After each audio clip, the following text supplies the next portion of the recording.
Many Kentucky farms have been passed down from generation to generation. On December 10th, it took just a few minutes to wipe out decades of history for those families, and with it, their way of life. Tonight, as part of our new Tri-State Farm Life series, I spoke to a Muhlenberg County farmer who has just a few short weeks before crops will need to be planted.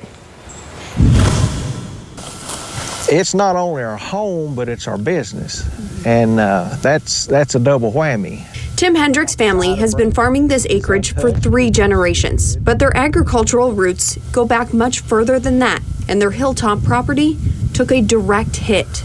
When the house started shaking and when it started lifting off the top of us and it started sucking things out, I was really beginning to wonder if this wasn't going to be it. Yeah. The Hendricks lost their home and a second farmhouse, but there hasn't been much time to dwell on the loss. It's got to go on, job as usual, but it's not going to be job as usual this year. Roughly 200 acres of land is taking priority.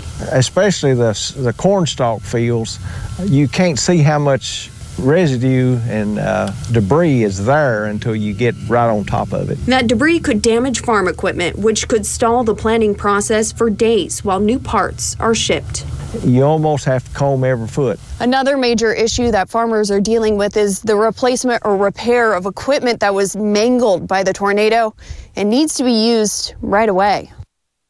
Parts of 2x4s drove through the tires, and they were almost like they were beside a bomb that went off. It'll cost more than $140,000 to repair 2 tractors and a combine, not to mention all the other farm equipment that was damaged. And because of the massive reach of the December tornadoes across more than 20 counties in Kentucky alone, John Deere parts are hard to come by. Unfortunately, Hendricks, like most farmers who suffered damage during the storm, is underinsured. We're probably going to have about a third, of what we really need. And this is, part of it's an oversight and part of it's just inflation. I'll be working on a third piece that dives into the issue of underinsured. It's one of the biggest concerns for the ag community that has been impacted by this storm. But as I mentioned last night, the farmers and ranchers in Western Kentucky, they need help. Volunteers to clean all that debris from fields and pastures, materials and man-hours to help rebuild barns and shops, and monetary donations that can be directed to where they are needed most.